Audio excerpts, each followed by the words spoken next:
E aí, Mauro César, bem-vindo aqui ao Bate-Pronto da Jovem Pan.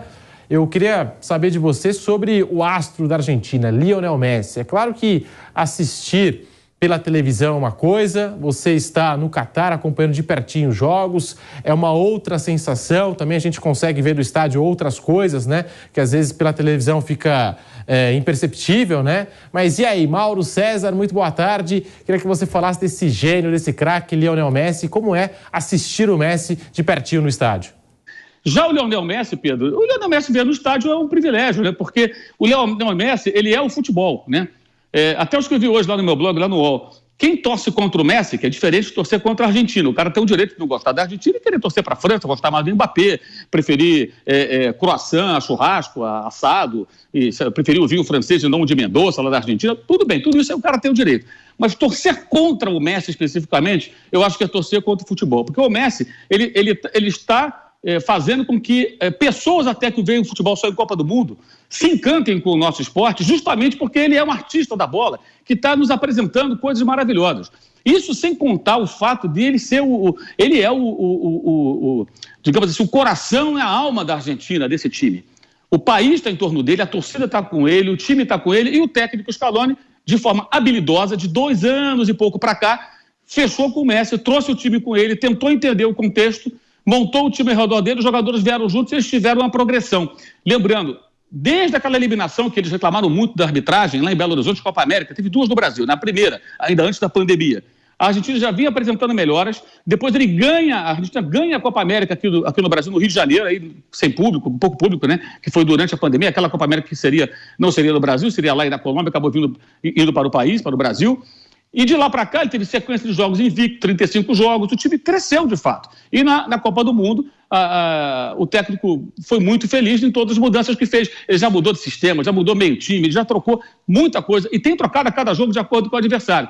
Então, e tudo isso não seria viável sem o Messi, não só pelo que ele faz em campo, mas também por ele ter se juntado digamos assim, fechado com o técnico e colaborado muito para isso. Sem a sociedade com o Messi, o Scaloni não teria sucesso, obviamente. E o que acontece? O Messi tem hoje um ambiente na seleção que também favorece. E o que eu acho mais legal é a generosidade. O Messi não joga para ele joga para o time. Aquela jogada espetacular, quando ele aos 35 anos, na reta final do jogo, ele faz gato e sapato do Guardiola, que é um zagueiro de 20 anos, um dos melhores da Copa do Mundo, cobiçado por clubes importantes da Europa, e ele esculachou o rapaz, esculachou no sentido esportivo, né? Driblando daquela maneira, e ele ainda serve o Julián Álvares, né? Faz criança, bota para dentro do gol. Aquilo é espetacular, aquilo ali é a síntese do que o Messi tem apresentado. E ele volta para recuperar. No final do primeiro tempo, ele estava recuperando bola no campo de defesa. Tem uma jogada que é muito legal, que ele vem trazendo para o campo, ele está na intermediária defensiva, ele protege, a marcação chega, acho até que é o Perisic, ele protege, aí quando ele vai ganhando espaço para tentar escapar e inverter a jogada por outro lado, tentando ganhar tempo. A Argentina está vencendo o jogo, aí vem o Paredes, coincidentemente o Paredes, né, e faz a parede literalmente para o Croata não consegue passar e ele consegue escapar e ele faz a inversão. Então, assim, você percebe as sociedades entre os jogadores e ele dentro do campo. É um privilégio poder ver realmente no estádio, como também ver o Modric nessas partidas, especialmente contra o Brasil, quando ele também jogou uma partida esplendorosa. Mas o Messi, acho que assim, torcer contra o Messi é torcer contra o futebol. Porque não dá para torcer contra o cara. É sacanagem torcer contra o Messi. Pode torcer contra a Argentina. Não gosta da Argentina, ok. Mas contra o Messi especificamente, tem que ser uma pessoa que deteste esse esporte. Porque o que ele está fazendo é muito bonito, é muito bacana, e a gente tem que saber reconhecer, independentemente da nacionalidade, né? Como a gente respeitava e admirava o Zidane jogando futebol, como a gente admira o Modric, que eu citei agora há pouco, a gente admira outros tantos jogadores espetaculares que passaram e que ainda existem aí pelo futebol. O Cristiano Ronaldo, dos seus melhores momentos, né? E os craques brasileiros também. Mas, assim, é bacana ver como ele consegue fazer tudo girar ao redor dele. Tudo gira ao redor dele. Não sei se vai dar em título, isso aí é uma outra história. A França é um time muito forte, também tem jogadores muito especiais. O Mbappé é o principal deles nesse quesito. O Griezmann fazendo uma grande Copa do Mundo também, mostrando outros predicados, jogando uma função até diferente, né? Mas é muito legal, muito legal. Eu acho assim que quem tem a sorte, né, a oportunidade de acompanhar, tem que realmente desfrutar muito, porque é uma reta final de carreira, possivelmente a última Copa do Mundo dele, e ele está mostrando realmente coisas maravilhosas para todo mundo que gosta do futebol, todo mundo que ama esse esporte. Nós temos até uma enquete no canal do YouTube Jovem Pan Esportes, você pode responder, mais de 600 mil votos.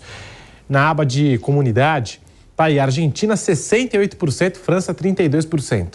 E aí, Mauro, até falando desses dois craques, né, a gente vê na enquete, tá aí a foto do Messi, do Mbappé. Quais são as principais diferenças do Messi para o Mbappé vendo o jogo do estádio? E o que mais te chamou a atenção vendo esses dois jogadores atuando aí na Copa do Mundo, Mauro?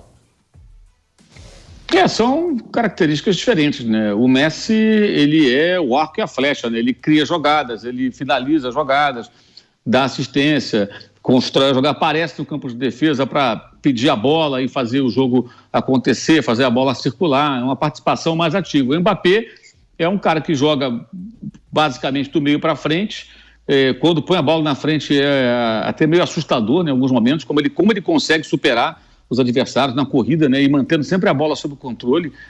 A expressão até que o Piperno usa é muito boa, né, ele parece uma locomotiva, né, ele vai embora e assim, não é só na força, é força com habilidade, com técnica, né? Porque a bola está sempre próxima ao pé dele e muda de direção muito rapidamente, tudo com uma velocidade muito grande, finaliza muito bem, né? Tirando do goleiro, finaliza do alto embaixo, na diagonal. É um jogador realmente que é incrível, ele é muito jovem também, né? Vai fazer 24 anos daqui a 4 dias, então ainda bem, tem muita coisa para fazer no futebol. E o Messi aí, aquilo, né? O Messi, hoje ele dá menos arrancadas, né? Raramente faz aquelas jogadas que ele parte verticalmente em direção ao gol, mas é muito cerebral, né? Muito inteligente. Ele participa do jogo de diversas maneiras, né?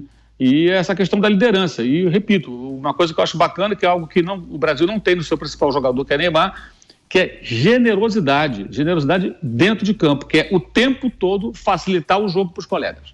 O tempo todo. Não está pensando nele, está pensando no time. Então, ele o tempo todo, ele faz jogadas individuais também para ele, mas busca o tempo todo fazer o time funcionar. Isso é algo que acho que o Neymar não desenvolveu. Em alguns momentos até o Neymar deixa de passar a bola para tentar a jogada individual. Inclusive o próprio gol que ele fez. Vou citar de novo o Piperno, que falou também com propriedade quando da partida Brasil-Croácia. Ele fez o gol, mas de fato ele tenta aquela jogada algumas boas vezes durante cada partida, né? A jogada individual. Uma hora dá certo. Mas muitas vezes a melhor opção é uma tabela, um toque curto, é servir um companheiro, dá na frente, recebe de volta, e ele acaba muitas vezes tentando sozinho. O Messi não, o tempo todo você percebe que ele joga pro time. Né? Agora o Mbappé não é que ele não joga pro time, né? Inclusive esse último jogo agora, ele participou dos 2 gols e ele não marcou nenhum. Mas agora quando ele recebe a bola na área, isso é interessante. Fecha 2, 3, 4 em cima dele, né? É incrível isso. Ele atrai a marcação de vários jogadores. E aí sobra alguém. Os 2 gols da França, tanto do Théo Hernandes, como no segundo tempo o Boani, que estava em campo a 40 segundos exatos, foi o primeiro toque dele na bola, ele entrou, em 40 segundos ele fez o gol, o cara empurra a bola para o gol vazio, né? Por quê? Porque todo mundo corre na direção do Mbappé. Parece um imã, né? Os marcadores correm, não conseguem tirar a bola dele e o companheiro empurra a bola para o gol vazio. O Mauro hoje ele publicou um texto no UOL, até em cima daquilo que ele já disse aqui sobre o Messi, né? Quem torce contra o Messi também torce contra o futebol. Torce mesmo. E aí, Vanderlei, Nilson, vocês concordam? O Messi é de outro planeta, né? E merece conquistar uma Copa. Torcer contra o Messi é torcer contra a bola. Torcer contra o futebol. Esse é um negócio... O Messi é o seguinte, ó. Você tem o Pelé, que tá num patamar diferente. Aí você tem Maradona ou Messi ou Maradona. Você escolhe. Porque esses são... Você sabe que chegou o absurdo, eu me lembro, eu não esqueço, algumas coisas eu não esqueço. Vanderlei esquece, eu não esqueço não. Os caras falavam que o Neymar ia ser melhor que o Messi. Nossa, isso é um abismo de diferença tão grande. Torcer contra o Neymar eu até entendo. Agora, torcer contra o Messi, isso é absurdo total. É absurdo total, porque você está torcendo contra o futebol, contra a bola, contra uma das histórias mais lindas de um atleta de futebol profissional, sabe? Tem 3 aí que você não tem como torcer contra. Como é que você ia torcer contra Diego Maradona? Ele era um espetáculo. Como é que ia torcer contra Edson Arantes do Nascimento, Pelé? Outro espetáculo. Como é possível alguém torcer contra o Messi? Ah, meu Deus. Eu, se pudesse, a direção permitir, eu venho com a camisa da Argentina, com a 10 do Messi, e ainda comemoro o gol da Argentina, felizão da vida com o Vampeta, porque o Vampeta não quer o Messi campeão, para que a musiquinha dele não acabe. É verdade, bem lembrado. Ele não quer o Messi campeão. Eu quero o Messi campeão, merece ser campeão. O Mbappé, o menino que vai, na minha opinião, é o substituto dele, em nível de jogador de futebol. Quando eu falava que o Neymar era o quarto ou quinto do PSG, vocês ficavam bravos. E é mesmo, o Mbappé também é muito melhor que o Neymar, entendeu? Mas muito melhor que o Neymar. Sabe, um jogador bastante diferenciado em relação ao Neymar. Então é isso aí, torcer contra o Messi, o Mauro tem toda a razão. Torcer contra o Messi é torcer contra a bola, é torcer contra o futebol. Ó, nós temos aqui, Vanderlei, até a publicação feita pelo Mauro César, né, a coluna dele, tá aí. Quem torce contra Messi também torce contra o futebol. Você concorda? Ah, sem dúvida. E, aliás, foi a nossa conversa hoje das 6h30 da manhã, para mim, né? Confortavelmente para ele, às 12h30, para o Mauro César, lá no Catar. Mas, é claro, a gente falou sobre isso. Ele fez um discurso, parecia até o Jorge Luis Borges, grande poeta argentino, falando sobre o Messi logo cedo, no meu ouvido, mas com brilhantismo, óbvio.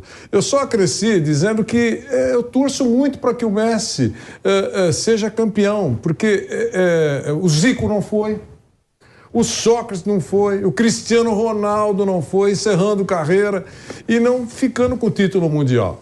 Eu acho que o talento do Messi merece isso, merece esse título. Se vai conseguir ou não, a gente vai acompanhar tudo isso no próximo domingo. E até para tentar seguir a linha do Mauro César Pereira, eu até encaixei lá dizendo o seguinte, ele trata a bola como se fosse um ourives.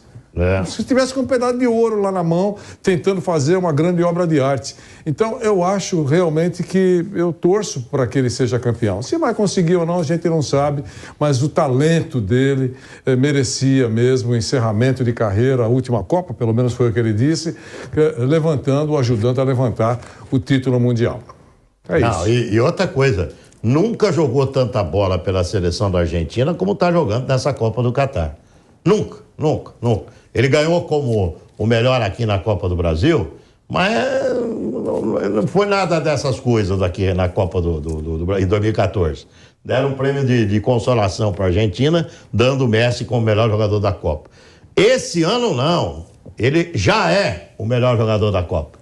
Mesmo que não seja campeão, ele já é, na minha opinião, o melhor jogador da Copa do Mundo. Vou torcer ferrenhamente para esse cara. Pelé tem título, Maradona tem o seu título, Pelé tem 3, né? Maradona tem o seu e o Messi merece o título dele, porque ele é dessa gaveta aí. Claro que com o Pelé acima dos demais. O técnico da França, Didier Deschamps, ele falou sobre o plano dele para tentar frear o Messi nessa decisão de Copa do Mundo. Abre aspas. Nosso plano anti-Messi consiste em limitar sua influência em campo a favor da Argentina. 4 anos atrás, ele atuou como um centroavante contra nós. Agora, ele está dividindo o ataque com um homem de referência, tendo mais liberdade para receber a bola e fazer as jogadas que sabe fazer. Fecha aspas, a declaração aqui do técnico da França. Será que essa é a melhor maneira de marcar o Messi? Pergunto também para o Mauro César Pereira, né? Essa declaração aqui do Didier Deschamps, técnico da França, e o confronto vai se basear por aí, né, Mauro? Você até tinha dito aqui outro dia, né? Vai ser o Deschamps querendo parar o Messi e o Scaloni tentando parar o Mbappé. Exatamente, né? Entre outros jogadores, mas esses dois, evidentemente, mais ainda, né? É um duelo tático. Eu acho que a França, nesse jogo contra o Marrocos, por exemplo, apresentou muitos problemas defensivos, né? Faltou qualidade ao Marrocos para pelo menos empatar o jogo. O Marrocos criou situações, acho isso bem preocupante, porque você não pode cometer esse tipo de erro diante dos jogadores da Argentina, do Messi, não só do Messi, mas de outros, né? Aí a coisa vai complicar para a França. A Argentina tem sido um time mais seguro defensivamente, mas também vai enfrentar um jogador como o Mbappé, que é capaz de abrir espaço em qualquer defesa, de um jeito ou de outro. Mas é um grande desafio, né? Os ingleses conseguiram marcar muito bem o Mbappé, né? A Inglaterra fez um jogo melhor do que a França, foi eliminado, porque a Inglaterra, te contar, acontece de tudo com a Inglaterra. Mas fez um jogo muito bom, o Mbappé teve o seu jogo até então mais discreto na Copa do Mundo, justamente diante da Inglaterra.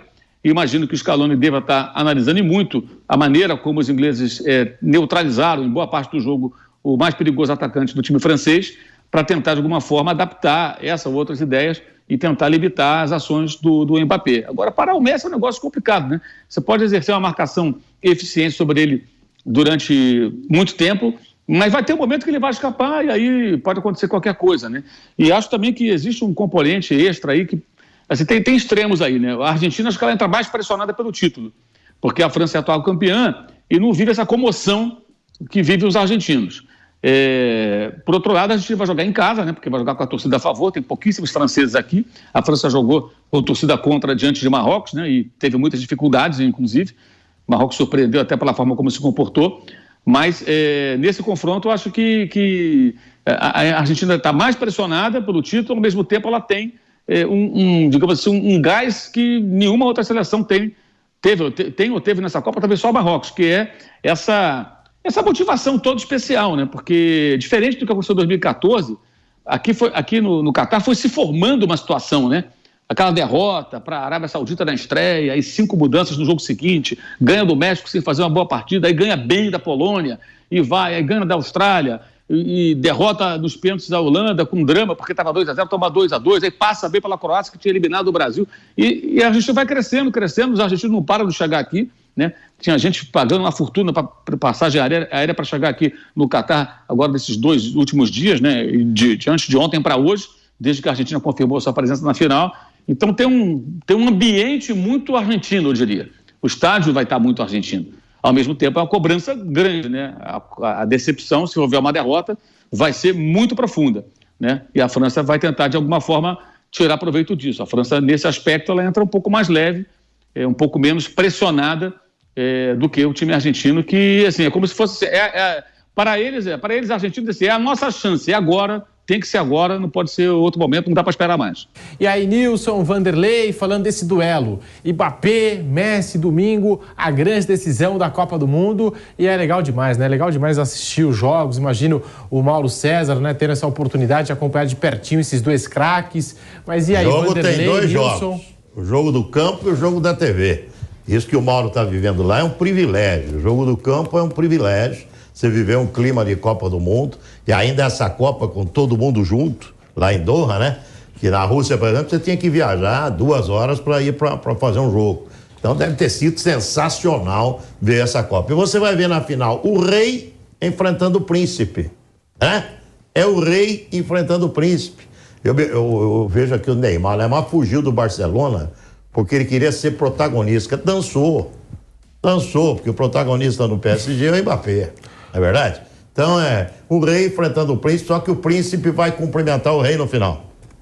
O príncipe vai cumprimentar o rei no final, porque o Messi vai ganhar a Copa do Mundo. O Deus do futebol não iria punir o Messi 2 vezes. Já puniu uma vez, não é verdade?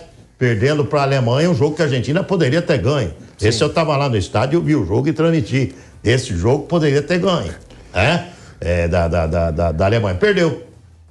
Você acha que Deus vai punir de novo? Começa a ficar preocupado. Não, eu tô acertando pra cá. Eu tô em primeiro lugar no bolão aí do Bob. É verdade. Tô em primeiro lugar no bolão do Bob. Não. Vocês falam... Tá errado. O primeiro lugar é o Zé Manuel. Não, errado tá a colocação, porque eu tenho 16 pontos, Zé tem 15. Entendeu? Primeiro lugar do bolão do Bob. Então, meu amigo, pode cravar aí a Argentina campeã, como eu falei bem antes da Copa, né? Não vem com essa conversa que não falei. Deus. Falei, os caras vão jogar pro Messi. O Messi vai ser o cara da Copa, vai jogar muito. A Argentina será campeã do mundo. E aí os caras vão vai torcer contra o Brasil. Não. Eu acho que essa geração nhenhenhen não vai ganhar absolutamente nada. Enquanto tiver essa geração nhenhenhen na seleção brasileira, não ganha nada. Recado do Messi. Caríssimo Nilson, está dizendo aqui. Seu fã. Sei. Pode falar o que você quiser, pero não muito, porque começa a ficar preocupado.